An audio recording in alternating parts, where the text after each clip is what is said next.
कामगारांचा मुद्दा सर्वांचा जिंदाबाद जिंदाबाद जिंदाबाद जिंदाबाद अप्रो संघटनेचा अप्रो ठाणे शाखेचा कार्याध्यक्ष आमच्या मागण्या हेच आहेत की शासनाने जे 14/12/2019ला शासन परिपत्र काढलं होतं, शासनाने GR काढलेलं, त्या GRच्या अनुषंगाने सगळ्यांना जे अनुसूचित जमातीचे कर्मचारी आहे, म्हणजे त्याच्यामध्ये महादेव कोळी, धनगर,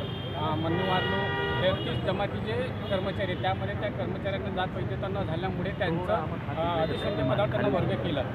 14/12/2022च्या अनुषंगाने त्यांना अधिसंख्य पदावर टाकल्यानंतर शासनाने त्या GRमध्ये स्पष्ट म्हटलं होतं की त्यांना सेवेचे जे काही फायदे असेल, सेवानिवृत्त वेतनविषयक, हे सर्व फायदे त्यांना द्यावे. फक्त त्यांना एवढं म्हटलं होतं की अनुकंपावरती आणि त्यांना प्रमोशन देऊ नये, ह्या 2 शब्दांना वगळून इतर सर्व फायदे द्यावे हे शासनाच्या शासन GRमध्ये नमूद असतानासुद्धा आजपर्यंत काही कर्मचाऱ्यांना त्याच्या विभागातील कर्मचाऱ्यांना त्यांना वेतनवाढ देत नाही आहे. त्यामुळे आमची पहिली प्रमुख वेतनवाढ सर्व कर्मचाऱ्यांना मिळावी हा आमचा पहिला मुद्दा आहे. आणि त्या अनुषंगाने त्या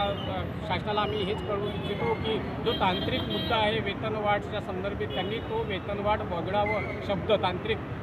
वगळावं, हा आमची प्रमुख मागणी आहे. आणि त्यानंतर दुसरी जी मागणी आमची अशी आहे की त्या 14/12/2022च्या अनुषंगाने त्यांना 4.2 नुसार जे कार्यरत कर्मचारी होते त्यांना ते बाहेर केले आणि त्यांना आतमध्ये सेवेत घेण्यासाठी अजूनही काही शासनाच्या विभागामध्ये अजूनही 4.2 नुसार कर्मचाऱ्यांना सेवेत घेतलेलं नाही आहे. त्यामुळे तो सुद्धा महत्त्वाचा आहे की त्या कर्मचाऱ्यांना आम्ही त्या निवेदनामध्ये आमची लिस्ट दिलेली आहे, तर त्या कर्मचाऱ्यांना शासनात सेवेत द्यावं ही दुसरी मागणी आहे. आणि तिसरी मागणी आमची आहे की